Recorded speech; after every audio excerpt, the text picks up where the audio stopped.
Brent, am I clear? Yep, there we go, loud and clear. Hi, everyone. It's 9 o'clock. It's time for the Handicap Rugby Chat That Matters. Thursday night, what are we now in early February? It is time for the Six Nations. It feels like just the other day we had Six Nations, and that's because the Six Nations only ended late last year, of course. We then went into the Autumn Nations Cup. But it's great to have international rugby back, and even though we're not going to have crowds, certainly some great rugby to look forward to over the coming weeks. And we'll talk about a Pro 14. I hope I haven't disappeared there with my connection. Another thing what we'll chat about is the Gallagher Premiership. But let me introduce my guest now. It's Thoughts on Sports. Neil, good to have you back on the show. No, Brent, very happy to be here. It was a bit of a mixed bag for me last weekend. I should have stuck to my guns, but I got a bit greedy on a Sunday afternoon. I fired a bit too big into Harlequins Wasps under 53.5. Unfortunately for that, 4 tries in the last 13 minutes of the game sent me packing. It was an intercept try, there was a penalty try, and it was just utter chaos. And it was especially heartbreaking in the sense that 67 minutes I gander at Bet 365 just to see what the middle line is. It's always nice to, as an unders punter, just to put the mind at ease and know where the current line is. And it was sitting at 44.5. So I thought I was plain sailing. That wasn't to be. But yeah, I ended up probably just under, maybe about square for the weekend. But I'm raring to go this weekend. I've got some nice plays lined up for the boys. Excellent. Well, looking forward to getting those from you. I mean, I had a cracking weekend, I must say, and I was strong into the Curry Cup. If you followed the newsletter selections, you did pretty well. I think we hit the 2 big bets as well as a 4-1 play that the teams had scored the same amount of tries. So a really good weekend there. And do go down below and you can subscribe to our free newsletter, which comes out on a Friday. And you can also click through to the Good for the Game forum thread. I can tell you lots of good posts, particularly on the Six Nations and some of the long-term bets. Lots to look forward to there over the coming weeks. But I know exactly what you mean, Neil. When you're on unders, it's amazing how you watch that points line and you just love it. Every time it ticks down another notch, you sort of think to yourself, I'm feeling better and better about my bet. And then suddenly there's a try or the betting suspended and it goes hopping up. So I love watching the markets as well when I'm betting. But let's move on to the Six Nations. And just welcome to the guys in the live chat. I see Ruan Faris saying good evening. He stays down the road for me. Hey, Ruan, it's great that we've actually got electricity for a change in our area. Most of the time, one of us is without electricity.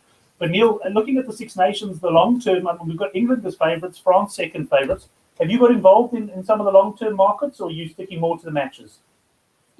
So Brent, usually I'm not a big long term player, just purely because I don't like having my capital sort of locked up. I feel like if I can get a 9 to 10 shot in the weekend, I'm more than happy to take that, rather than sort of an 11 to 10, 12 to 10 play.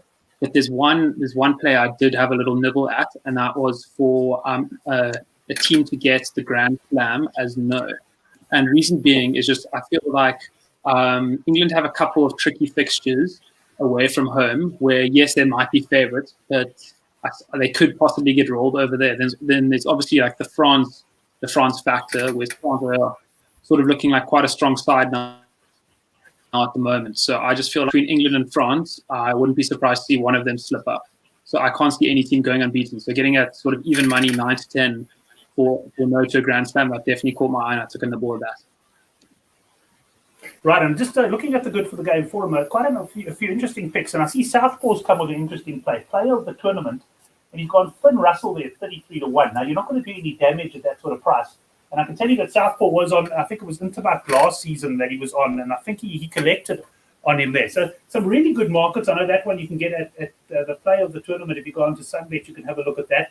We've also got a top point scorer bet. I see Owen Farrell trading quite short there, Neil, at 11 to 10. A lot of guys on Jalibert from France. So I've seen him quoted on the forum at 6 to 1. I'm looking around now. I'm seeing 4, 5 to 1 on him. So that's another great long-term market that guys can get involved with. And then, of course, the try scorer where we've got Johnny May as the 9 to 2 favourite. But personally, I'm not too involved yet from an outright point of view. Although I must tell you, let's just talk about the actual outright winner for the moment.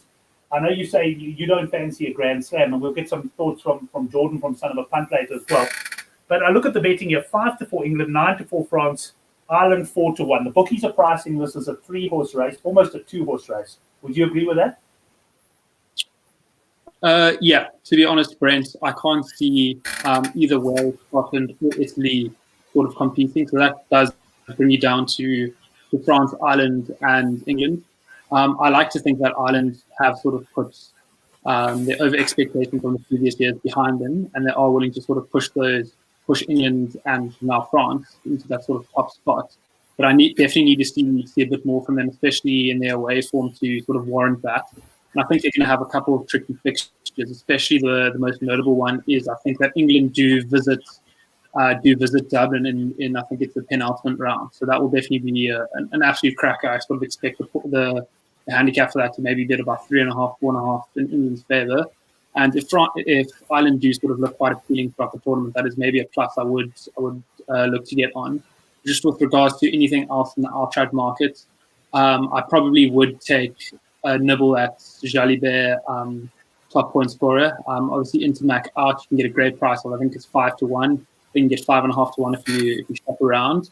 And in the points market, in the try market, I'm not a big try player, but I think Teddy Thomas at about 6.5-1 is probably worth some beer money in that. I can actually see that he's even at 10-1 here. I'm spotting him at Sunbet. So that's quite a hearty price. If you were willing to take sort of say 7s and you can get 10. I also like him. I think he's a prolific try scorer. The only thing about him, I guess this will apply to all the teams, the only thing is, that when they rotate the squads, if the guy gets the game time. And I guess what you want him to do is you want him to play the game against Italy, because that's where he's most likely to probably, pick up 2 or 3 tries. So some really interesting long-term markets there. But let's get into the matches of the weekend. We've got 3 matches to look forward to here on the Six Nations. I'm using player bets odds here, but obviously have a look around wherever you can get the best price. And we've got Italy up against France. That's first up on Saturday in Rome. And we've got Italy plus 21.5 here, Neil. A big handicap. But hell, the Italians, I think I saw a stat, they haven't won a game since something like 2015 in the Six Nations. Brent, so initially when this came out, it opened at, I think it was around 17.5. And at those levels, I wasn't too sure because I think that there were a couple of injury doubts on both sort of sides. And I was sort of waiting for that to clear before I had a good idea about what side either team would put out. And for France, they're going absolutely guns blazing here. And I think that the only real loss is Intermac at 10. But I mean, Jalibert is a proper quality player. Whereas Italy, I think, are missing 6 or 7 first-choice players and some pretty influential players. So I think Negri's out, Pellegri's out, and a couple of other players. And I saw actually an interesting little snippet from Twitter today that there's not a single player over the age of 30 in the Italian side. So they're going with quite a blend of youth. And so, yeah, at 21.5, it's very tricky. At 20.5, I usually like to back a home side on a plus. But with most supporters, France in red hot form, Sean Edwards as the French defensive coach, I can't see the French letting in too many points. I did see a hint of a points line. I think it was at 34.5, 12.5. Initially, I wanted to take Italy over 12.5, but that was before I realized that there's so many players out. But I think for now, I'll probably leave this game alone. But if I was pushed, I would take France minus 20.5. Right, France on the minus, they pushed it. Well, let's have a look at that total points line. You mentioned the individual points, 34.5 and 12.5. And here we got 47.5. I think there's 48.5 around, depending where you look in this game. What are you thinking here? Are you thinking, is this a market you want to get involved in? To me, it does worry me when there's a big handicap that if there could always be consolation tries, let's put it this way, even for a side like Italy at the end. Yeah, Brent, it is. I think it's a very well-priced game. I have seen that Matthew Carley is on the whistle.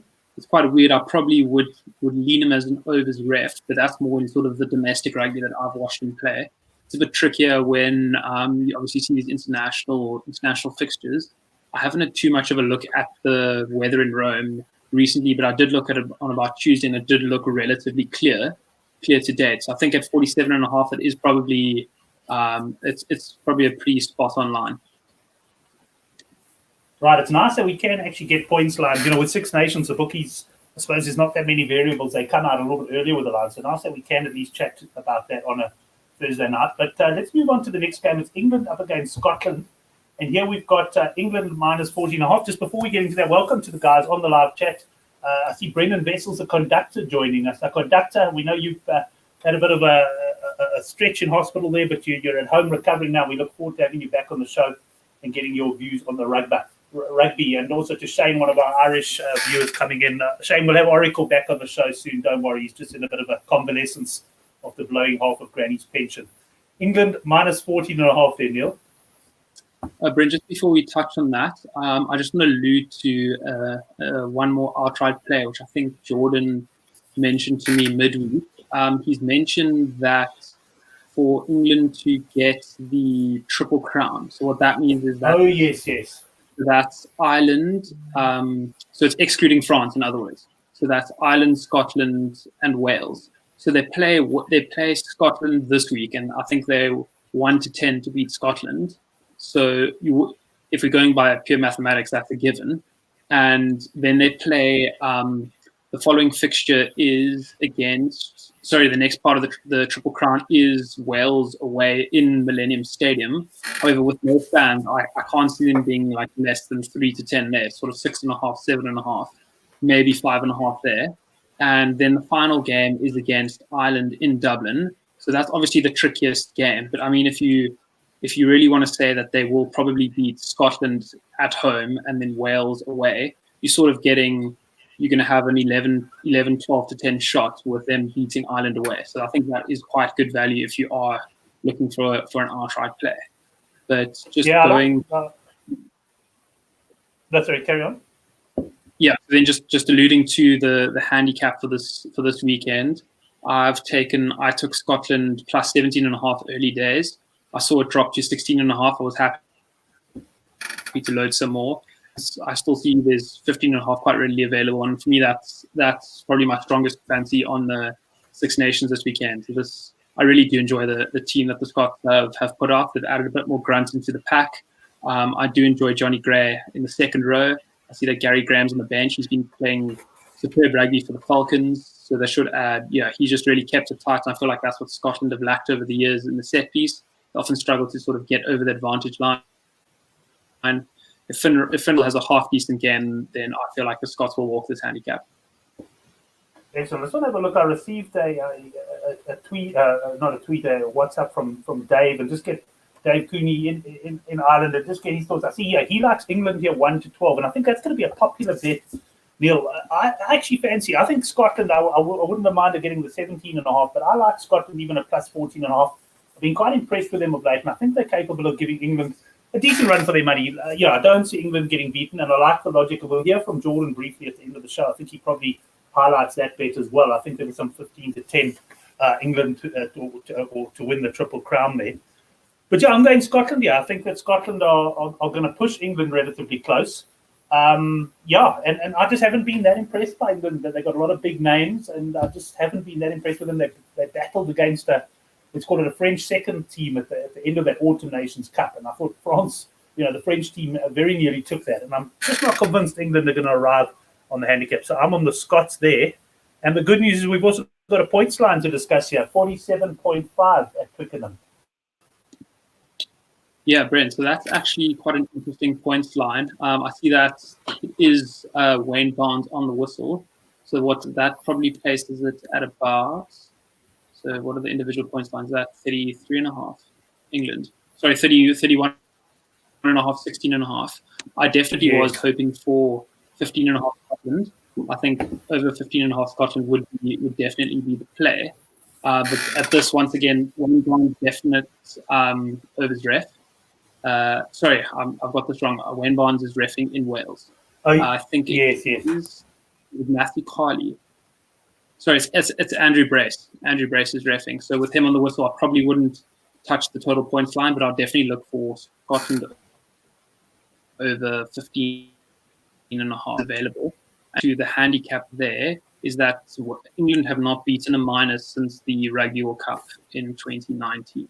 So they didn't beat a single minus in every single game last year. So they really do struggle against those big minuses. And I think that the last two times that England and Scotland have played, there was that 38 draw. I think everyone sort of remembers that. That was a wonder game at Twickenham. And then England required a late try to go up 13-6 in treacherous conditions in Scotland. So I think that was early last year.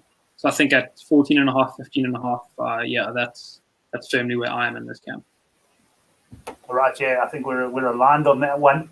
I'm not sure that I'm particularly strong on anything so far on this weekend, but certainly I do like the Scots there a little bit on the plus. Let's move on to the next game then. and it's Wales up against Ireland. I don't have a points line for this one as yet, but there has been some money for Ireland. I know you've been tracking the betting quite closely. I think it started off probably pretty close to choice.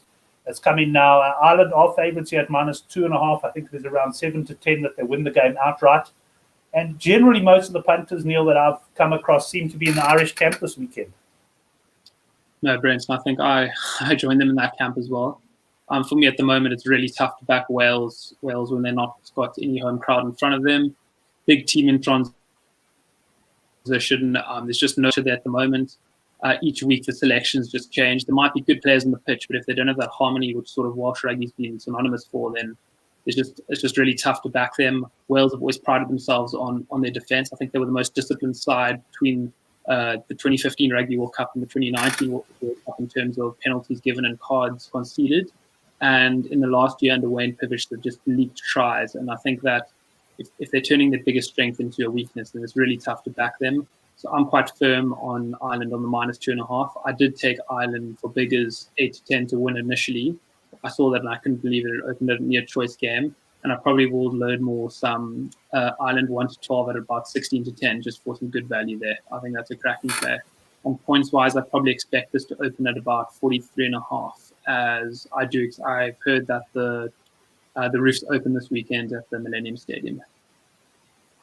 Oh, that's interesting. I was going to ask you the question if you knew if it was open or closed. It's always interesting when they open it. Yeah, points line at about that sort of line. I won't be getting involved, but like you, I like the Irish here. I'm on the Irish. I took a little bit of 7 to 10 that they won. I didn't get the early price, but I wanted to get in before it shortened any further. I do think they're going to beat the Welsh. I know a lot of people make the point you've got to be careful about talking about the club form of sides. Saying Ireland clubs like Leinster and Munster are playing so well. And, Wales, yeah, okay, a couple of them are performing, but, you'd think Ireland are a lot stronger. But when you put 15 internationals on the field, it obviously becomes a different game. But I'm on the Irish camp here. I think definitely Ireland for me on the -2.5. I just want to have a look at Dave's pick here, and he is going the 1 to 12 pick for Ireland. And I see Shane coming in as well, and he's also going 1 to 12. And I guess in Six Nations fixtures, Neil, the 1 to 12 is an option you have to consider because it's generally quite heavy conditions. But aside from that, the sides are it's all about winning the game more than anything else, and it's generally pretty competitive. No, definitely, Brent. I touched on there. The 1 to 12 is definitely a go-to for me in sort of close European internationals. The ref also it's quite funny how it works out. They always have a way of keeping sort of the underdog in the game as such. And there aren't often like runaway games. So I think the 1 to 12, you can often get it at about 15 to 10, 16 to 10 if you really shop around. I think that's a cracking play. And I'm almost certain that if you had to take that in most games throughout the course of the campaign, you would end up in the green. Right, excellent. Well, we'll come back at the end of the show and talk about your best Six Nations bet or anything else that strikes you. But we're going to talk a little bit of other rugby that's taking place this weekend. And let's start off with what I know is a bit of your speciality, Neil. You love the Premiership. I can remember getting WhatsApps from you sort of 2 weeks before the Premiership starts, and you already start looking at it. And I must admit, first and foremost, let me say I've been watching quite a lot of Premiership, and I'm really enjoying it. I think the quality of the rugby is excellent. And watching teams, I think I was last Friday night. I was actually away at a place called I always call it Malibungu, Motherlingwe in the Limpopo province there, and I just thought, let me have a bet. And I went overs in the Bristol Bears game. And I mean, the sort of rugby they played was just phenomenal. They blew their opponents away. And some real quality stuff. So let's have a look at that. And I'll run through the fixtures and you can give me your thoughts. If you don't have any firm views, no problem. And if it's something you like, then shout. And funny enough, Bristol Bears is first up on Friday night against the Sale Sharks. And here we got a handicap of -7.5 for Bristol Bears. Yeah, Brent, the Bristol Bears are sort of my bogey team at the moment, and it's not too surprising as they are the team I do support in the Premiership and have actually been fortunate enough to visit Ashton Gate. So I think I took early doors 8.5 plus Sale. I just think that Sale will keep this game close. Sale aren't the biggest scorers of points, but they also don't tend to concede too many. I think they will tame the sort of Bears barbarian style play. I do see that Semi Randrandra is out for Bristol, so I just think that Sale have enough in the pack. John Ross and Kerr to cover the spreads. Yeah, I've taken some plus 8.5. I do like that. Right, moving on to the next game. It's Wasps against the Northampton Saints. Wasps here are -5.5-point favourites against the same side that, from what I've seen this season, and I don't follow it nearly as closely as you, Neil, but they appear to be struggling. Yeah, Brent. So they actually had probably their worst season ever last year. I think they lost 7 games on the bounce at home. And recently they've managed to turn that around a bit. They beat the spread against Worcester 2 rounds ago. And then in the last round, they got an away victory against Gloucester. So in that regard, they are on the up, having covered both spreads there. But at 4.5 away to Wasps, I'd probably lean on the Wasps minus here, but not with a lot of confidence.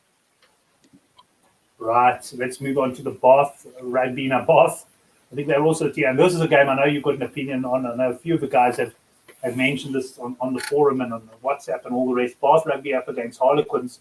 And here we've got Bath +3.5, Harlequins -3.5. Yeah, Brent, so this, I think with a lot of people, this is definitely my strongest feeling on the Premiership this weekend. I managed to get some 15 to 20 or 0.75 on Quinn's early doors. I couldn't believe that I was getting near to a close game when I knew all the internationals that would be out for Bath, and I did they're ravaged with injuries at the moment. And to be honest, they're just not playing the level of rugby that I think that they would expect to play. So their coach is under big pressure at the moment. The Quins are on fire. They haven't lost many players to international duty, so they're a very settled unit. Their set piece will absolutely boss Bath in the scrum and the line out. And Marcus Smith's just a magician at the moment in the number 10 jumper. And yeah, at 2.5, which is still quite freely available, all over that Quins minus. Right, Harlequins minus looking like your best bet there of the Premiership. The Leicester Tigers up against the Worcester Warriors here. We've got Leicester, the home team, at 6.5-point favourites. Yeah, Brent, this is probably the game which I least have an opinion on. I capped it at 6.5 myself, so that's just purely the home side rule in the Premiership that you have. Worcester are a very tough team to pick. They don't lose a lot of players to international duty. They managed to cover the spread quite handsomely against Exeter last weekend, but on the road they've got big troubles on the road. Leicester should have enough in the tank to cover the spread. So if anything, I'd probably lean -4.5 Tigers. Right, London Irish up against Gloucester. Here we got London Irish, the home team, -3.5. Another tricky fixture here, Brent. London Irish are quite a strong side at home. They generally sort of pull out most of their points in the Premiership at home. They've got quite a nice core unit of Aussies there, actually. So, and yeah, Creevy and co as well. But Gloucester are sort of a team in turmoil at the moment. Can't buy a win at the moment. They sort of play a fantastic brand of rugby, high-scoring games, score fantastic tries, but they just have no idea how to close out the games, how to secure any sort of victory or morale amongst the team. But for this, I actually sneakily feel a bounce back from Gloucester here. So I've taken some Gloucester +3.5. I think that they'll cover this. I think it's going to be a seriously close game. Gloucester knows sort of do or die for them in the Premiership. If the Premiership doesn't get ring-fenced, then Gloucester are in big trouble and at big risk of going down. So I think that they've really targeted this game as a big performance coming up here. Right, Gloucester on the plus there takes us to the final game of the weekend, the Newcastle Falcons up against Exeter Chiefs, who I really love playing, although I don't think they've been quite at their best of late. Although favourites at Newcastle -8.5. Yeah, Brent, I think Newcastle have sort of been the unsung heroes of the Premiership this season. I think they've only covered the spread and failed to cover the spread in 1 out of their 6 fixtures to date. So they've been a very strong side to back at home. However, for the last fixture, they did have a new 9-10 combo and were missing the likes of Mark Wilson and Gary Graham on international duty, which is a huge cog in their sort of forward dominant set-piece orientated games, obviously quite far up north in England. However, the Chiefs are no stranger to the forward dominance battle, so I expect that the Chiefs will take it straight to them. And I think that the Chiefs got a bit of a wake-up call in getting run quite closely against Worcester last fixture.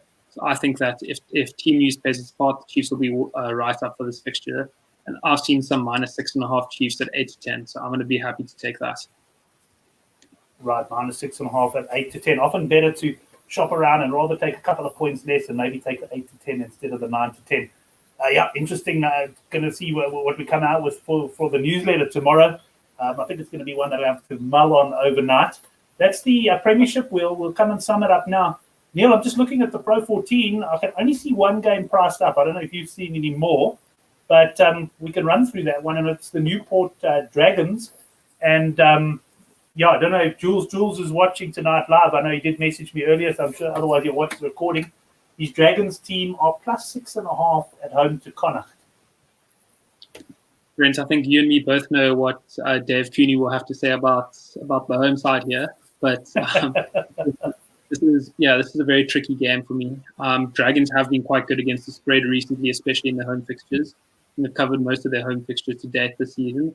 However, they're missing quite a few players to international duty, and I see that Connacht have welcomed back Jack Carty at 10, who's quite an influential player for them.